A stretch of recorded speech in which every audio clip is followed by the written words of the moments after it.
재정과 헌금 시리즈 5번째 말씀입니다. 하늘의 보물을 쌓는 삶을 살다라는 제목으로 같이 함께 오늘 말씀 나눠보도록 하겠습니다.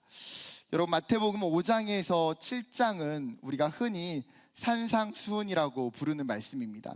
예수님께서 수많은 무리들과 산에 올라가셔서 하나님 나라의 백성으로서의 삶이 무엇인지, 하나님의 백성이 근본적으로 어떠한 가치와 삶의 태도를 가져야 되는지를 예수님이 가르쳐 주시는 본문이에요. 그 중에서 6장은 신앙생활 가운데에 빠지기 쉬운 함정들에 대해서 예수님이 짚어주시는데, 외식적인 신앙생활, 즉 사람들에게 보이려고 의를 행하지 말라고 말씀하시면서 구제나 기도나 금식, 그리고 마지막 6장 끝부분에는 물질에 대한 태도에 대해서 예수님이 말씀으로 가르쳐 주십니다. 어쩌면 이 본문이 오늘을 살아가는 청년들에게 굉장히 와닿는 것은 이 물질 만능주의 시대 가운데에 우리는 이 주제가 굉장히 실제적이고 우리의 삶에 어려운 주제라는 거예요. 예수님은 이러한 인간의 본질을 정확히 짚어서 오늘도 말씀하고 계세요. 21절입니다. 같이 읽어볼까요? 21절 시작. 내 보물이 있는 그곳에 뭐도 있어요? 내 마음도 있느니라.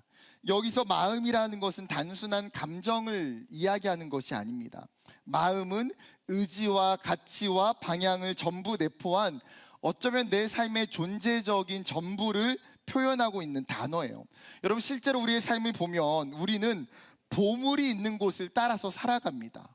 그 보물이 있는 곳에 마음을 두고요, 시간을 쓰고 물질을 써서 그 보물을 얻고자 하는 것이죠. 즉, 보물의 위치가 우리의 마음의 방향이 되고 우리의 마음의 방향은 우리의 삶의 방향을 이끌어 간다는 거예요. 이에 대해서 존 파이퍼 목사님 또한 이렇게 이야기합니다. 당신의 마음이 하나님께 있지 않다면 당신의 보물도 그분께 있지 않다. 당신이 진정 사랑하는 것을 보려면 당신이 돈과 시간을 어디에 쓰는지를 보라. 여러분, 우리가 사용하는 돈과 시간을 보면 우리의 마음이 어디에 있고 우리의 보물이 무엇인지를 금방 찾을 수 있다는 거예요. 한 가지 오해하지 말아야 될 것은, 성경은 돈을 모으는 것을 죄라고 말하지 않아요. 노동의 가치, 재정의 관리, 청지기의 삶은 성경이 강조하는 분명한 원리입니다. 예수님도 마가복음 4장 26절과 27절에 이렇게 말씀하세요. 또 이르시되 하나님의 나라는 사람이 씨를 땅에 뿌림과 같으니 그가 밤낮 자고 깨고 하는 중에 씨가 나서 자라되 어떻게 그리 되는지를 알지 못하느니라. 예수님이 하나님의 나라를, 이 땅의 모든 삶을 어쩌면 씨뿌림의 비유, 씨뿌림의 원리와 심고 거둠의 현상이라고 말씀하세요. 씨가 자라서 그것이 성장하는 모든 과정이 우리의 인간적인 눈으로 다 볼 수는 없지만 분명한 것은 무엇입니까? 씨앗을 뿌리고 물을 주면 시간이 지나서 그것은 반드시 자라고 어느 순간에는 열매를 맺게 된다는 거예요. 여러분, 이것은 우리의 삶도 마찬가지입니다. 사도 바울이 갈라디아서 성도들에게 이렇게 이야기해요. 갈라디아서 6장 7절, 스스로 속이지 말라. 하나님은 업신여김을 받지 아니하시나니 사람이 무엇으로 심든지 그대로 거두리라. 즉, 너희가 절대로 착각하거나 간과해서는 안 되는 것이 있다는 거예요. 그것이 무엇입니까? 바로 심는 대로 거두는 이 자연적인 원리인데, 육체를 위해서 심는 사람은 썩어지는 것을 거두게 되고 하나님의 나라와 성령을 위해서 심는 자는 영생을 거둔다고 이야기해요. 여러분, 우리는 무엇을 심든지 반드시 그 심은 대로 거두는 게 일반적이고 자연적인 일이에요. 그렇기 때문에 지금 무엇을 심는지가 중요하죠. 사랑하는 청년 여러분, 어쩌면 우리 모두의 삶은 씨앗을 뿌리는 농부의 삶이에요.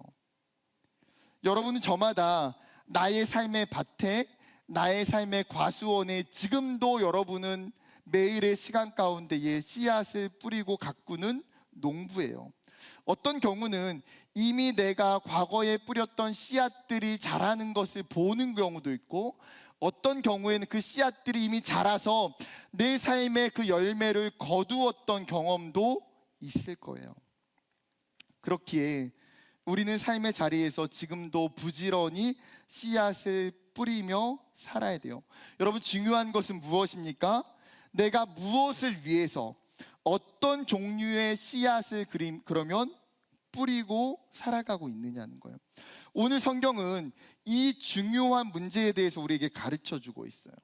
예수님께서 농부의 비유로 말씀하실 때에 두 가지의 부류가 있다고 말씀하세요. 서로 다른, 말씀 속에서 서로 다른 이 두 부류의 인생이 어떤 삶을 살아가고 있는지에 대해서 우리가 함께 살펴보고, 예수님이 이 말씀을 통해서 그러면 나에게 주시는 도전이 무엇인지를 발견하는 시간이 되기를 소망합니다. 먼저 첫 번째 부류는요, 나를 위해서 보물을 땅에 쌓는 인생이에요. 19절 말씀입니다. 같이 읽어볼까요? 19절 시작.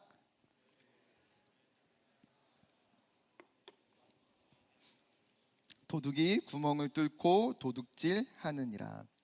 여러분, 먼저 오늘 본문에 전체적으로 반복되고 있는 단어 하나가 있어요. 바로 보물이라고 하는 이 단어인데, 이 보물의 의미를 먼저 정리하고 출발하는 게 필요할 것 같아요. 여러분, 이 보물이라고 하는 헬라어는 저장소, 귀중한 것을 보관하는 곳이란 뜻이에요. 원어의 의미는. 즉, 이것은 단순히 금이나 재산만을 의미하지 않고 사람들이 가치 있게 여기는 것, 내가 소중하게 비축하고 있는 것을 전부 의미해요. 그렇기 때문에 어떤 사람에게는 그것이 돈이 될 수도 있어요. 어떤 사람에게는 그것이 성공이 될 수도 있어요. 어떤 사람에게는 그것이 명예고, 어떤 사람에게는 그것이 외모고, 어떤 사람에게는 그것이 인간관계가 될 수도 있어요. 그 대상이 무엇이든지 간에 그것이 삶의 중심이 되어서 우리의 시간과 물질과 에너지를 사용하게 된다면 그것은 곧 그 사람의 보물이라는 거예요. 여러분, 동의하십니까? 예수님 시대에도 사람들이 저마다 보물을 쌓는 일에 관심이 많았어요. 당시의 부의 상징은 비싼 옷과 귀중품, 귀금속이었습니다. 그래서 오늘 본문에 그 이야기를 하고 있는 거예요. 부자들은 비싼 옷에 좀이 먹지 않게 하고자 그 옷을 보관하는 창고, 요즘으로 말하면 일종의 드레스룸을 만들기도 했어요. 혹은 귀금속을 마루 아래나 땅속 깊이 묻어 보관하기도 했습니다.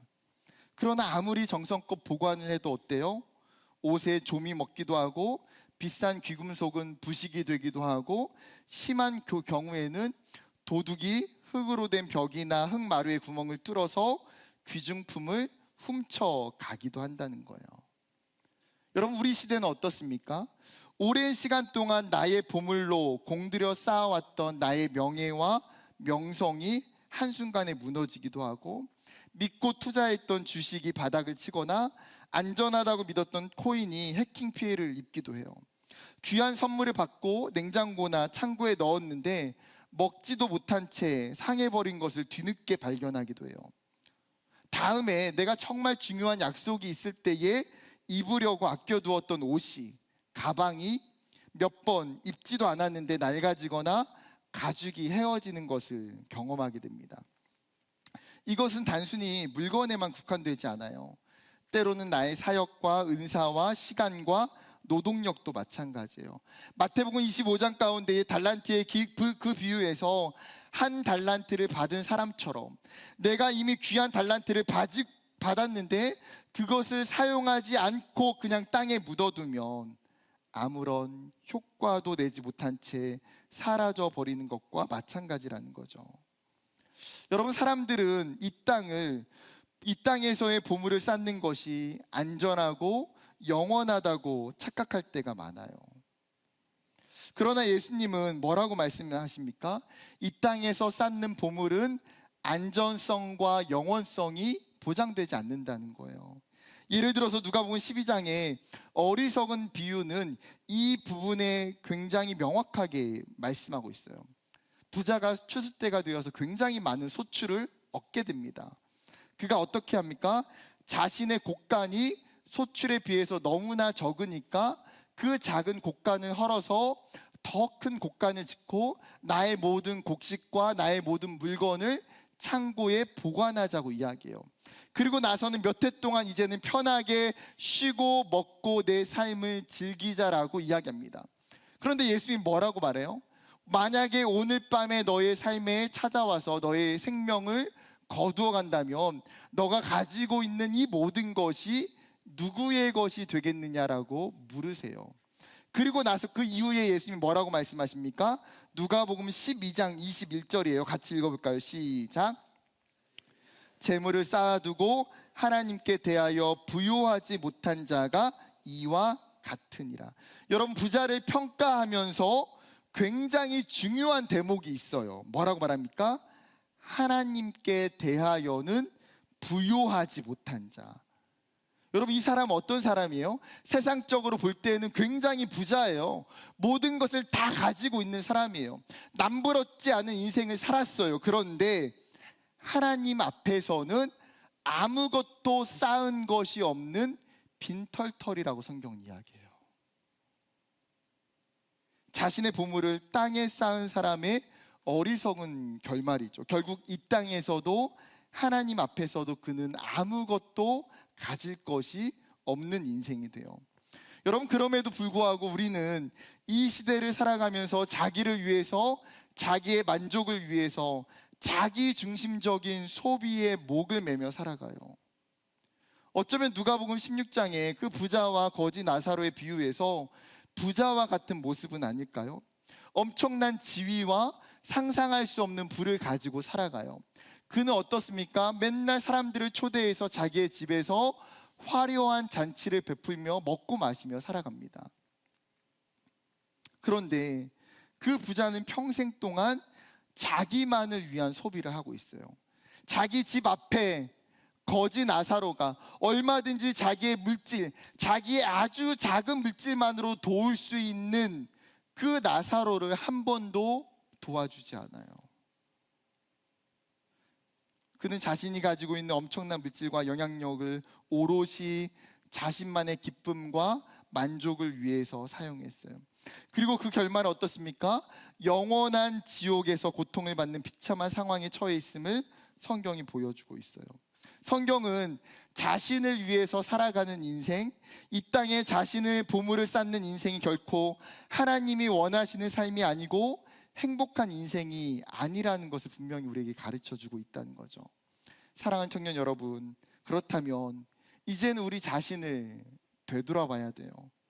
나의 삶이 지금 어떤 방향으로 흘러가고 있습니까? 내가 가지고 있는 물질과 시간과 은사와 재능을 어디에 소비하고 있습니까? 우리가 가진 물질과 소유와 재능의 양과 상관없이 그것이 나를 위하여 이 땅에 보물을 쌓는 일에만 사용되고 있다면 우리의 인생도 부자와 마찬가지가 아닐까요? 예수님은 우리에게 이 문제를 오늘 강력하게 경고하길 원하셨어요. 이 땅에 쌓는 삶은 결코 영원하지 않는다. 이 땅에 쌓는 삶은 결코 안전하지 않는다. 이 땅에 쌓는 것은 결코 우리에게 만족을 주지 못한다는 거예요. 그렇다면 여러분, 우리가 이 땅에 보물을 쌓는 일을 줄여가야 돼요. 나의 물질이, 나의 시간이, 나의 재능과 은사가 하나님의 나라와 무관하게 나의 욕심과 나의 욕망과 나를 위해서 사용되고 있다면 수많은 나의 그 방향들을 조금씩 바꾸어 가야 된다는 거예요. 먼저는 우리의 시선이 이 땅과 현실에 갇히지 않도록 우리의 눈을 들어서 하나님을 바라보고, 그럴 때에 나 중심의 소비의 삶이 이 땅의 욕심을 내려놓고 하나님을 위한 방향으로 전환되는 계기가 일어나게 될 줄 믿습니다. 그리고 나서 두 번째의 부류를 예수님께서 설명하세요. 나를 위하여 보물을 하늘에 쌓는 인생. 나를 위하여 보물을 하늘에 쌓는 인생. 여러분, 본문 20절 같이 읽어볼까요? 같이 시작. 오직 너희를 위하여 보물을 해하지 못하며 도둑의 구멍을 뚫지도 못하고 도둑질도 못하느니라. 예수님은 20절을 시작하면서 헬라어로 대라고 하는 접속사, 한글 번역으로는 그러나, 지금 생략되어 있는데 그러나라고 하는 이 접속사로 시작이 돼요. 여러분 19절과 20절로 넘어가는 그 전환점에서 그러나는 뭘 강조하는 겁니까? 앞에 있는 방향과 정확히 다른 삶이 무엇인지를 지금 설명하고 싶으신 거예요. 19절에는 땅에 보물을 쌓았다면 20절에는 어디에 보물을 쌓는 거예요? 하늘에 보물을 쌓는 삶. 여러분 여기서 우리가 오해해서는 안 되는 것은 예수님은 우리에게 보물을 쌓지 말라고 말씀하지 않으셨어요. 심지어 의도적으로 하나님을 위하여라고 말씀하지 않고 너희를 위하여, 표현은 20절에서와 19절에서도 동일하게 사용하고 있어요. 즉 우리가 가진 것을 우리를 위하여 얼마든지 쌓을 수 있다는 거예요. 중요한 건 뭡니까? 보물을 쌓고 있는 장소와 위치와 방향이죠. 그렇다면 어디에 쌓아야 됩니까? 예수님은 그 정답을 하늘이라고 말씀하세요. 하늘은 19절에 언급된 땅, 이 세상과 전혀 반대의 장소로 단순한 어떤 공간적이거나 위치적인 의미는 아니에요. 하늘은 하나님의 통치가 있는 곳, 영원한 가치가 중심이 되는 영역을 의미합니다. 그렇다면 우리의 질문은 도대체 그 보물을 하늘에 쌓는다는 것은 어떤 의미와 행동이냐는 거죠. 평행 본문인 누가복음을 보면요, 조금 더 구체적인 표현이 기록되어 있어요. 누가복음 12장 33절, 너희 소유를 팔아 구제하여 낡아지지 아니하는 배낭을 만들라. 곧 하늘에 둔 바 다함이 없는 보물이니 거기는 도둑도 가까이 하는 일이 없고 좀도 먹는 일이 없느니라. 너희의 소유를 가지고 다른 사람을 구제하는 것이 하늘의 보물을 쌓는 일이라고 평행 본문은 설명하고 있어요. 그런데 이것은요, 하늘의 보물을 쌓는 가장 대표적인 방법 중에 한 가지예요. 그렇기 때문에 오히려 마태복음은 여기에서 구제라고 하는 행동을 빼서 하늘의 보물을 쌓는 행위가 거대한 의미가 있음을 더 분명하게 우리에게 가르쳐주고 있어요. 앞에서 땅의 보물을 쌓는 삶이 자기 중심적인 소비와 축적이라면 하늘의 보물을 쌓는 이 삶은 하나님 중심의 소비와 축적이라고 할 수 있어요. 이것은 또 어떤 것입니까? 하나님이 기뻐하시는 것, 영원한 가치를 위한 것, 하나님의 나라를 위해서 살아가는 우리의 모든 삶의 행동이에요. 여러분 결코 추상적이지 않아요. 굉장히 구체적이고 굉장히 실제적인 행위예요. 그리고 심지어 그것은 우리의 물질만을 드리는 것이 아닙니다. 때로는 구제와 나눔, 복음 전파, 이웃을 섬기는 것, 누군가를 사랑하는 것, 하나님을 위한 사역과 봉사, 때로는 수많은 세월 동안 쌓아놓았던 중보의 기도, 선교의 사역에 동참하는 것, 자신의 재능과 은사를 나누는 것 등 말할 수 없는 수많은 요소들이 하늘의 보물을 쌓는 일들이에요. 사도 바울은 예수님의 이 요청을 고린도 성도들에게도 이렇게 전하고 있어요. 고린도전서 15장 58절, 그러므로 내 사랑하는 형제들아 견실하며 흔들리지 말고 항상 주의 일에 더욱 힘쓰는 자들이 되라. 이는 너희 수고가 주 안에서 헛되지 않은 줄 압니다. 주의 일에 더욱 힘쓰는 자. 여러분 주의 일에 힘쓴다는 것이 무엇입니까? 나의 일, 나의 유익과 만족이 아니라 하늘의 보물을 쌓는 일에 힘쓰는 자가 되라. 그리고 뭐라고 말해요? 이 하늘의 보물을 쌓는 너희의 모든 수고와 삶이 결코 뭐 한다고요? 헛되지 않는 줄 안다는 거예요. 여러분 우리가 하늘에 쌓는 이 보물은 그 어떤 것도 사라지지 않아요. 헛된 것이 없어요. 땅에 보물을 쌓았을 때는 헤어지거나 사라지거나 도둑이 가져갈 수 있죠. 영원성과 안전성이 보장되지 않지만 하늘의 보물을 쌓는 일은 뭐라고 말해요? 좀이 먹지 않고 녹슬지 않고 도둑이 훔쳐가지 못한다는 거예요. 즉 하늘에 쌓는 이 일이 오히려 영원하고 오히려 안전하다라고 성경은 말해요. 그런데 사실 여기에 한 가지 의아함이 생겨나요. 분명 인간적인 시각으로 볼 때에는 하늘의 보물을 쌓는다는 것은 축적이 아니라 대부분 소비 행동이에요. 물질을 소비하고 시간을 소비하고 은사와 달란트를 소비하고 에너지를 소비하는 일이에요. 그런데 예수님은 그것이 소비가 없어지는 것이 아니라고 지금 말씀하고 있어요. 분명 산술적으로는 마이너스가 되는 이 행위가 하나님의 나라 가운데에 플러스가 되어 쌓여가고 있다라고 말씀하세요.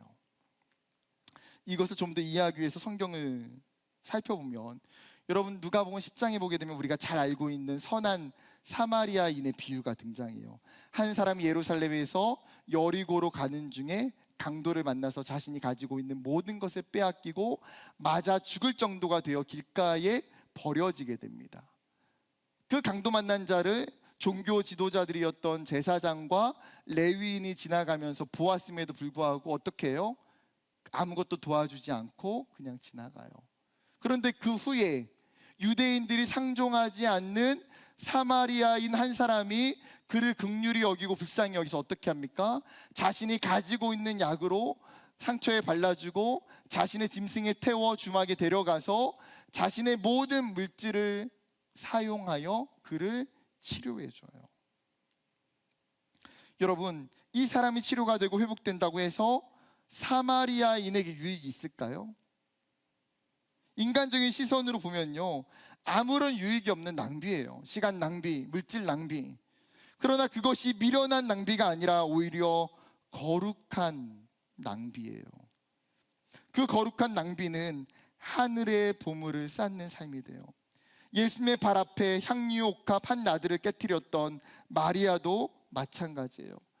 그녀가 그 비싼 향유를 깨뜨릴 때에 그 옆에 있던 가룟 유다가 뭐라고 이야기합니까? 이 향유옥합이면 300데나리온이라고 하는 이 엄청난 돈을 가지고 수많은 사람들을 도와줄 수 있었을 텐데, 그는 그녀의 행동이 낭비라고 이야기했어요. 그러나 예수님은 마리아의 행동을 칭찬하시며 오히려 온 세상이 기억할 만한 아름다운 헌신이라 말씀하세요. 여러분, 이와 같이 하늘의 보물을 쌓는 삶은 세상적인 관점에서는 비합리적이고 낭비이고 손해처럼 보여져요. 그러나 하나님의 입장에서는 그것이 거룩한 낭비이고 하나님을 감동케 하는 일이고 하나님의 사역에 동참하는 일이고 하늘의 보물을 쌓는 일이에요. 사랑하는 청년 여러분, 나에게 물질이 얼마 있고 없고 중요하지 않아요. 하늘의 보물을 쌓는 삶은 꼭 물질만으로 되는 것이 아니에요. 오히려 제가 종종 청년들을 보면서 정말 감동을 받을 때가 얼마나 많이 있는지 몰라요. 한 달에 2번씩 시간을 내서 다문화 프레밀리 아이들을 섬기는 청년들의 모습을 보기도 하고요.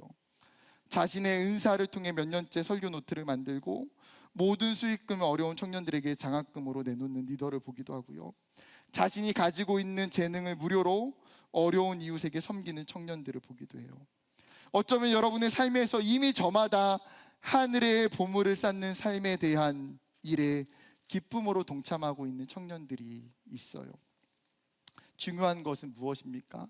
하늘의 보물을 쌓는 이 삶이 특정한 대상과 사람에게 국한되는 것이 아니라 우리 모두가 살아야 될 삶의 방향이라는 거예요.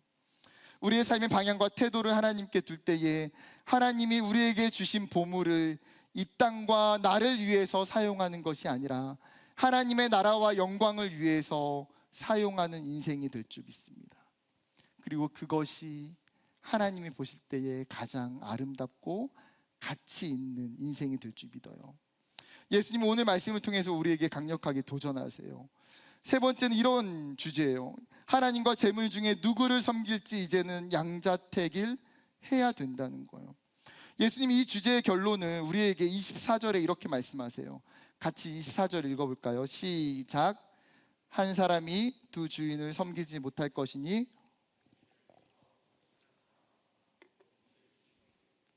저를 경히 여김이라. 너희가 하나님과 재물을 겸하여 섬기지 못하느니라. 예수님이 여기서 말씀하시는 섬긴다라고 하는 단어는 단순한 행동이 아니에요. 이 섬기다라고 헬라어는 종이 주인에게 복종하는 것을 의미합니다. 종은 말 그대로 자신의 주인에게 절대적인 복종과 순종을 수행하는 존재예요. 성경은 이 종이 뭐라고 말합니까? 두 주인을 결코 섬길 수 없다고 이야기해요. 왜 그래요?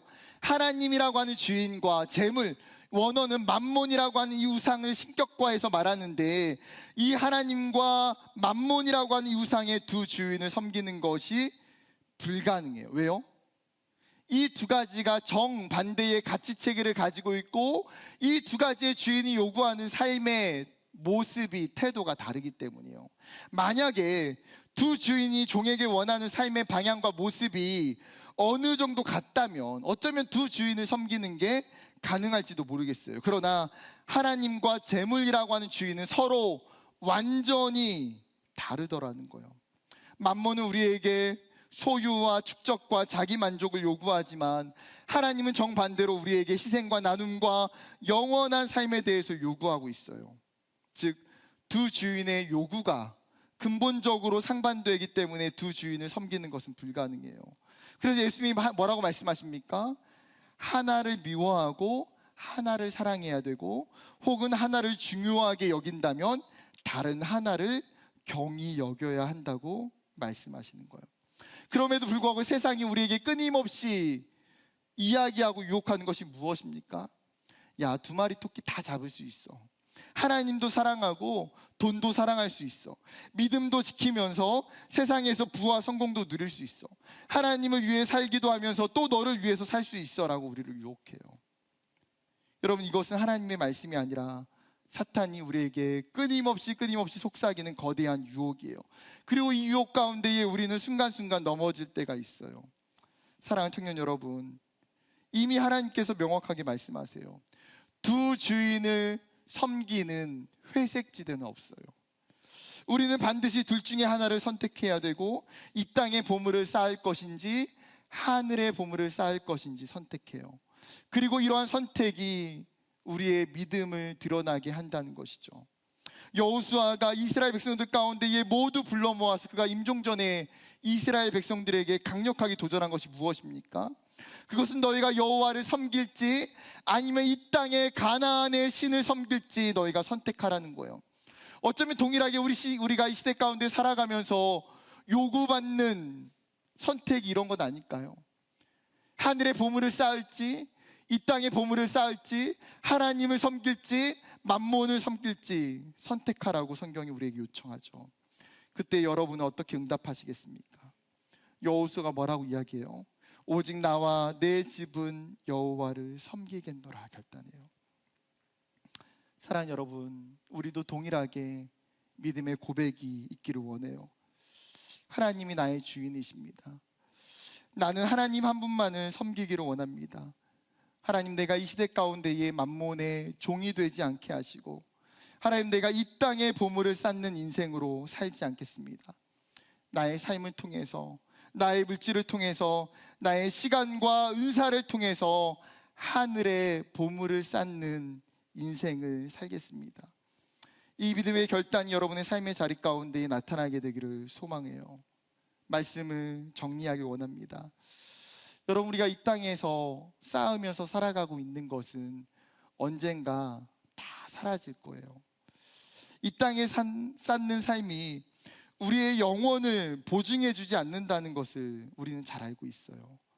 그러나 예수님이 약속하신 것처럼 하늘의 보물을 쌓는 삶은 결코 사라지지 않아요. 그것은 우리에게 참된 만족과 기쁨을 주고 우리에게 영원한 생명을 허락해 주기 때문이에요.